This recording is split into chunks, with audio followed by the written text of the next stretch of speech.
ವೇದಿಕೆಗೆ ಬರಮಾಡಿಕೊಳ್ಳಬೇಕು ಅಂತೇಳಿ ತಮ್ಮಲ್ಲಿ ವಿನಂತಿಯನ್ನು ಮಾಡಬೇಕು. ನಮ್ಮ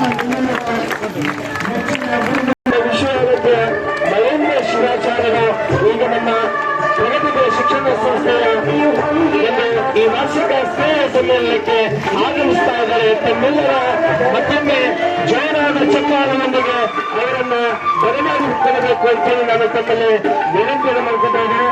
ಗುರುಗಳಿಗೆ ಶಿಕ್ಷಕರ ರಾಮಾಯಣದ ಪಾಠವನ್ನು ಮಾಡ್ತಾ ಇದ್ರು. ರಾಮಾಯಣದ ಪಾಠವನ್ನು ಮಾಡ್ತಾ ಇರಬೇಕಾದ್ರೆ ಅಲ್ಲಿ ಎಲ್ಲರ ಕಟ್ಕೋಬೇಕು. ದಯಮಾಡಿ ಎಲ್ಲ ವಿದ್ಯಾರ್ಥಿ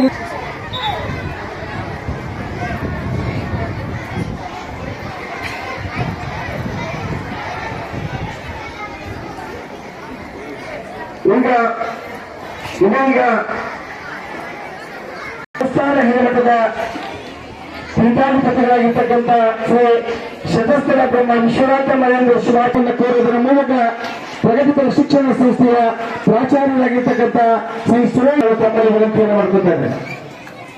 ಗೌರವ ಸಮರ್ಪಣೆಯನ್ನ ನಮ್ಮ ಮಠದ ಶ್ರೀ ಶತಸ್ಥಲ ಬ್ರಹ್ಮ ವಿಶ್ವನಾಥ ಮಹೇಂದ್ರ ಶಿವಾಚಾರ್ಯರಿಗೆ ಎಲ್ಲ ಆಡಳಿತ ಮಂಡಳಿಯವರು ಹಾಗೂ ನಮ್ಮ ಈ ಪ್ರತಿಷ್ಠಿತ ಶಿಕ್ಷಣ ಸಂಸ್ಥೆಯ ಪ್ರಾಚಾರ್ಯರಾಗಿರ್ತಕ್ಕಂಥ ಸುರೇಶ್ ಎಸ್ ಗಂಗನಹಳ್ಳಿ ಸರ್ ಅವರು ಈಗ ವಿಶೇಷವಾಗಿರ್ತಕ್ಕಂಥ ಗೌರವ ಸಮರ್ಪಣೆಯನ್ನು ಮಾಡ್ತಾ ಇದ್ದಾರೆ. ತಮ್ಮೆಲ್ಲರಾದ ಜೋರಾದ ಚಪ್ಪಾಳೆಯೊಂದಿಗೆ ಕಾರ್ಯಕ್ರಮವನ್ನು ಯಶಸ್ವಿಗೊಳಿಸಬೇಕು ಅಂತ ನಾನು ತಮ್ಮಲ್ಲಿ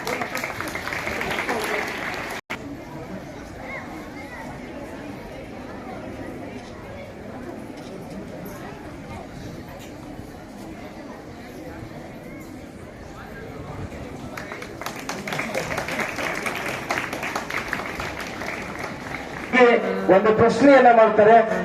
ಎಂತ ಪ್ರಶ್ನೆ? ರಾಮಾಯಣದಲ್ಲಿ ಬರ್ತಕ್ಕಂಥ ಒಂದು ದೃಶ್ಯ ಏನಂತ ಕೇಳ, ಶಿವಧನಸ್ಸನ್ನ ಮುರಿದ ಯಾರೋ ಉಪಾರ ನಾನೇ ಮುರಿದುಕೊಂಡು ಹೋಗು ಅಂತ ಹೇಳಿ ಆಚೆ ಹೋಗ್ಬೇಕು ಅಂತಂದು ಏನಾದ್ರೂ ಪ್ರಯತ್ನ ಮಾಡ್ಬೇಕು ಅಂತಂದಾಗ ಅದು ಸಾಧ್ಯವಾಗ್ತಾ ಇರೋದಂತ ಸಂದರ್ಭದಲ್ಲಿ ಆ ಊರಿಗೆ ಒಬ್ಬ ಯಾರು ಗೊತ್ತಪ್ಪ ಅಂತ ಬಂಗಾಳಿ ಆಟ ಆಡ್ತಕ್ಕಂಥ ವ್ಯಕ್ತಿಗಳು ಗೊತ್ತಾಗಲ್ಲ ನೋಡಿರ್ಬೇಕು.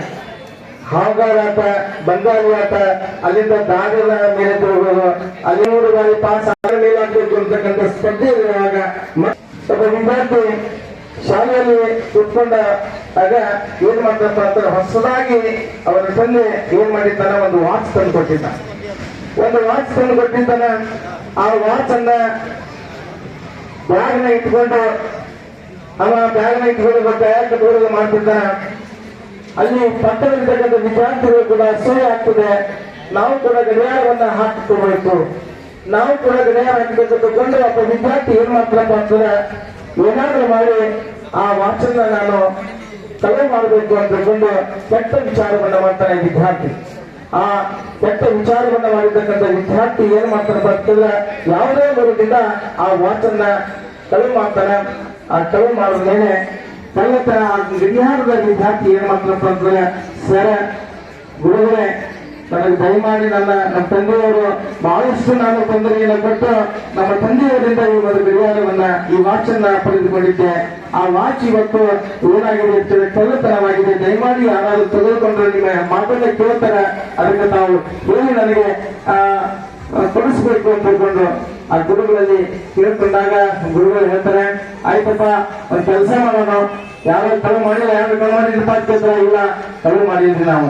ಅದಕ್ಕೆ ಒಂದ್ ಕೆಲಸ ಮಾಡಿ, ಯಾಕಂದ್ರೆ ಇದ್ದವರಲ್ಲಿ ಕದ್ದವರು, ಇದ್ದವರು 3 ಕದ್ದವರು ಇದೇ ಇರ್ತಾರೆ ಯಾರು ಅನ್ನುವಂತ ಪ್ರಶ್ನೆ ಇದ್ದಾಗ ಗುರು ಹೇಳ್ತಾನೆ, ನಿಮ್ಮೆಲ್ಲರ ಕಣ್ಣಿಗೆ ಪಟ್ಟಿ ಕಟ್ತಾ ಇದೆ ಅಂತ ಹೇಳಿ ಅಳವಿ ತಗೊಂಡು ಎಲ್ಲಾ ವಿದ್ಯಾರ್ಥಿಗಳಿಗೆ ಕಣ್ಣಿಗೆ ಪಟ್ಟಿಯನ್ನ ಕಟ್ಟಿ, ಎಲ್ಲ ವಿದ್ಯಾರ್ಥಿಗಳ ಕಣ್ಣಿಗೆ ಆ ಪಟ್ಟಿಯನ್ನ ಕಟ್ಟಿ ಸ್ವತಃ ಗುರುಗಳು ಕೂಡ ಏನ್ ಮಾಡ್ತಾರಪ್ಪ ಅಂತಂದ್ರೆ ಆ ಕಣ್ಣಿಗೆ ಪಟ್ಟಿಯನ್ನ ಕಟ್ಕೊತಾರೆ. ಯಾಕೆ ಅಂತ ಕೇಳಿದ್ರೆ ನನ್ನ ವಿದ್ಯಾರ್ಥಿಗೆ ಅವಮಾನ ಆಗಬಾರ್ದು, ನನ್ನ ವಿದ್ಯಾರ್ಥಿಗೆ ಅವಮಾನ ಆಗಬಾರ್ದು ಅಂತ ತಾವು ಕೂಡ ಕಣ್ಣಿಗೆ ಪಟ್ಟಿಯನ್ನ ಕಟ್ಕೊಂಡು ಎಲ್ಲ ವಿದ್ಯಾರ್ಥಿಗಳ ಕಣ್ಣಿಗೆ ಪಟ್ಟಿಯನ್ನ ಕಟ್ಟಿ ಅವ್ರು ಏನ್ ಮಾಡ್ತಾರಪ್ಪ ಅಂದ್ರೆ ಆ ಬ್ಯಾಗ್ ಅನ್ನ ಚೆಕ್ ಮಾಡಿ ಆ ವಿದ್ಯಾರ್ಥಿಯ ಬ್ಯಾಗ್ನಲ್ಲಿರ್ತಕ್ಕಂಥ ಗಡಿಯಾರವನ್ನು ತೆಗೆದುಕೊಂಡು ಕೈಯಲ್ಲಿ ಹಿಡ್ಕೊಂಡು ಎಲ್ಲರೂ ಕೂಡ ಪಟ್ಟಿ ತೆಗೀರಿ ಅಂತ ಹೇಳಿ ಅವರು ಕೂಡ ಪಟ್ಟಿ ತೆಗೆದು ಯಾರು ಗುಬ್ಬಾರಪಡಿನ ಗಡಿಯಾರವನ್ನು ತೆಗೆದುಕೋ ಅಂತ ತಿಳ್ಕೊಂಡು ಗಡಿಯಾರವನ್ನ ಕೊಟ್ಟು ಅಂದ್ರೆ ಒಂದು ಉದಾಹರಣೆ. ಯಾಕಪ್ಪ ಅಂತಂದ್ರೆ ಇಲ್ಲಿ ಏನಾಗ್ತದೆ ಅಂತಂದ್ರೆ ಆ ವಿದ್ಯಾರ್ಥಿ ಒಂದು ದಿವಸ ನಿವೃತ್ತಿಯಾದ ಶಿಕ್ಷಕರು, ಅದೇ ಶಿಕ್ಷಕರು ನಿವೃತ್ತಿಯಾದರು. ಅವಾಗ ನಿವೃತ್ತಿಯಾದಾಗ ಅವ ಒಬ್ಬ ದೊಡ್ಡ ಅಧಿಕಾರಿಯಾಗಿ ಆ ಗ್ರಾಮಕ್ಕೆ ಬಂದ ಕೂಡಲೇ ನನ್ನ ಗುರುಗಳನ್ನ ಭೇಟಿ ಆಗ್ಬೇಕು ಅಂತ ಹೇಳಿ ಗುರುವಿನ ಹತ್ರ ಅವರು ನಮಸ್ಕಾರಿ ಗುರುಗಳ ಅಂದ್ರು. ಹೇಳಪ್ಪ ಯಾರಪ್ಪ ನೀನು ಅಂದ್ರು. ಇಲ್ಲಿ ಅವತ್ತಿನ ಸರ ಅಂತ ಯಾವತ್ತಪ್ಪ ಅಂದ. ಅವತ್ತಿನ ದಿವಸ ನಾನು ಚಿಕ್ಕವನಿದ್ದಾಗ ನನ್ನ ಪ್ರಾಥಮಿಕ ಶಾಲೆಯಲ್ಲಿದ್ದಾಗ ನೀವು ನಮಗೆ ಶಿಕ್ಷಣವನ್ನು ಕೊಡ್ತಕ್ಕಂಥ ಸಂದರ್ಭದಲ್ಲಿ ನಾನು ವಾಚ್ ಕಳು ಮಾಡಿದ್ದೆ ಸರ್. ನಾನು ಅವನು ಸರ್ ಅಂದ. ಏನಾಗಿದೆ ನನಗೆ ನೆನಪಿಲ್ಲ ಪಾಸ್ಟರ್. ಇರಬೇಕು ಅಂತಂದು ಏನಾಗಿದೆ ಅಂತ ನಾನು IAS ಆಫೀಸರ್ ಆಗಿದ್ದೀನಿ ಸರ್. ನೋಡಿ, ವಾಚ್ ಕಳು ಮಾಡಿರ್ತಕ್ಕಂಥ ವ್ಯಕ್ತಿ ಹುಡುಗ ಮುಂದೊಂದು ದಿನ ಏನಾಗಿರ್ತಾನೆ IAS ಆಫೀಸರ್ ಆಗಿ ಆ ಗುರುಗಳಿಗೆ ಭೇಟಿ ಆಗಲಿಕ್ಕೆ ಬಂದಾಗ ಅವ್ರು ಹೇಳ್ತಾನೆ, ಆಯ್ತಪ್ಪ ಧನ್ಯವಾದ, ನಿಮ್ಗೆ ಒಳ್ಳೇದಾಗಲಿ ಅಂತ ತಿಳ್ಕೊಂಡು.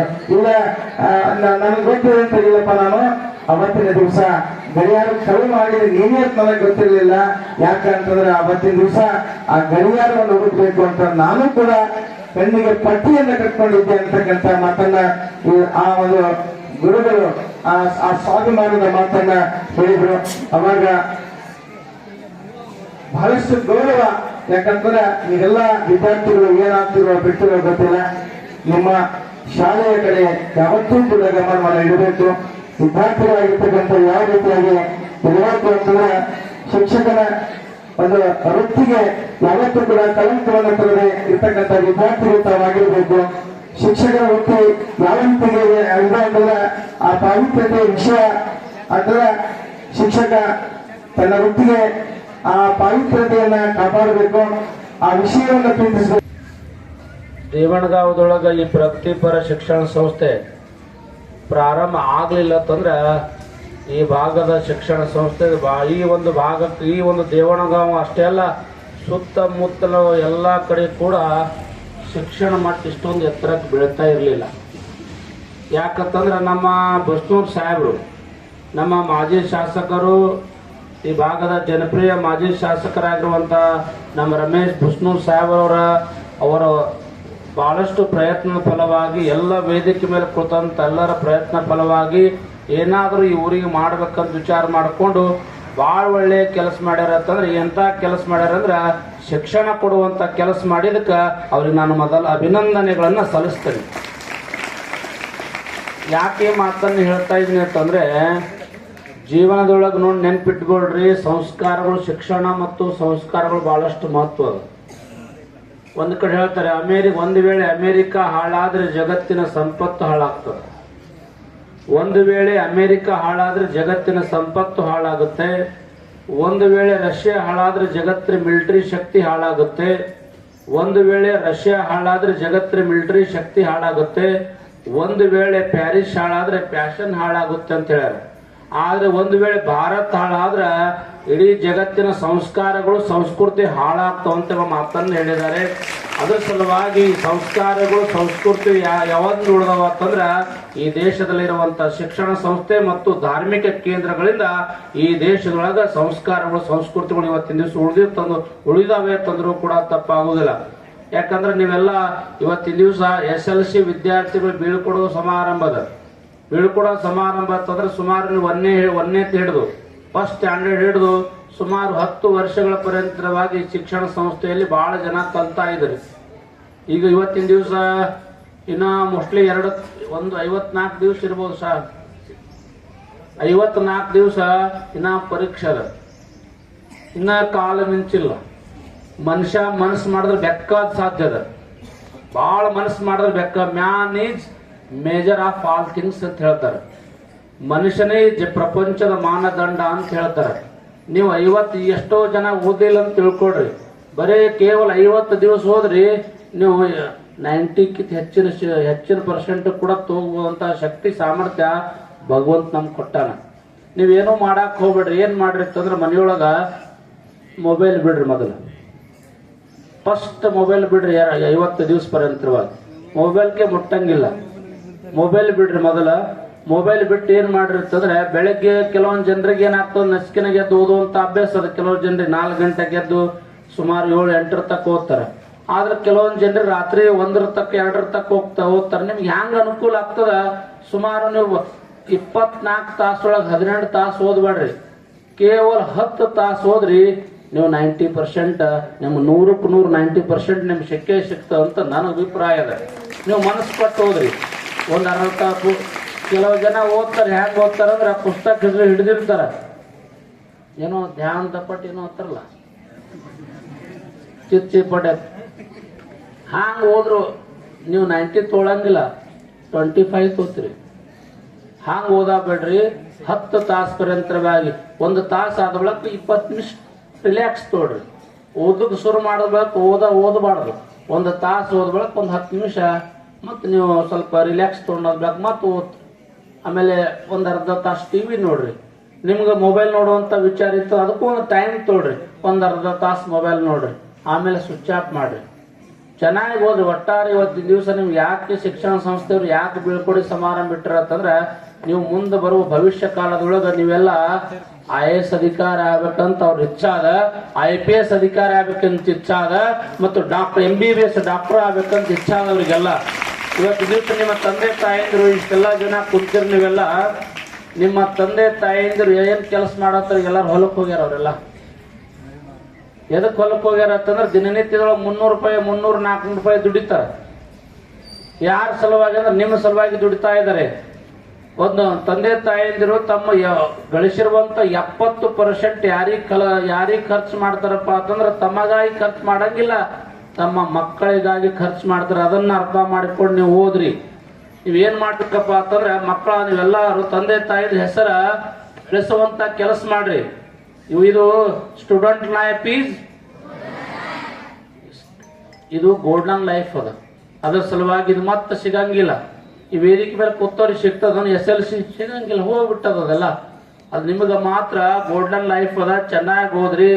ನೀವೇನು ಅನ್ಕೊಂಡ್ರಲ್ಲ ಚೆನ್ನಾಗಿ ಹೋದ್ರಂದ್ರೆ ನಿಮ್ಗೆ ಚೆನ್ನಾಗಿ 90-98% ಐತಂದ್ರೆ ಫ್ರೀ ಸೀಟ್ ಸಿಗ್ತದೆ. ಫ್ರೀ ಸೀಟ್ ಸಿಕ್ತಪ್ಪ ಅಂತಂದ್ರೆ ಸೀಟ್ ಸಿಕ್ತಂದ್ರೆ ನಿಮ್ಮ ತಂದೆ ತಾಯಂದ್ರೆ 2-3 ಲಕ್ಷ ರೂಪಾಯಿ ಉಳಿತಾವ. ಅದ ಅರ್ಥ ಮಾಡಿಕೊಂಡು ಹೋದ್ರಿ. ಪರಿಣಾಮ ಆಗ್ಬೇಕು, ಕೆಲವೊಂದು ನೋಡಿ ಪರಿಣಾಮಗಳು ಆಗ್ಬೇಕು, ಕೆಲವೊಂದು ಕೇಳಿ ಪರಿಣಾಮ ಆಗ್ಬೇಕು. ಒಬ್ಬ ಶ್ರೀಮಂತ ಕಾಶ್ಮೀರ ರಾಜ ಇದ್ದ, ಕಾಶ್ಮೀರದ ಬಹಳ ಶ್ರೀಮಂತ.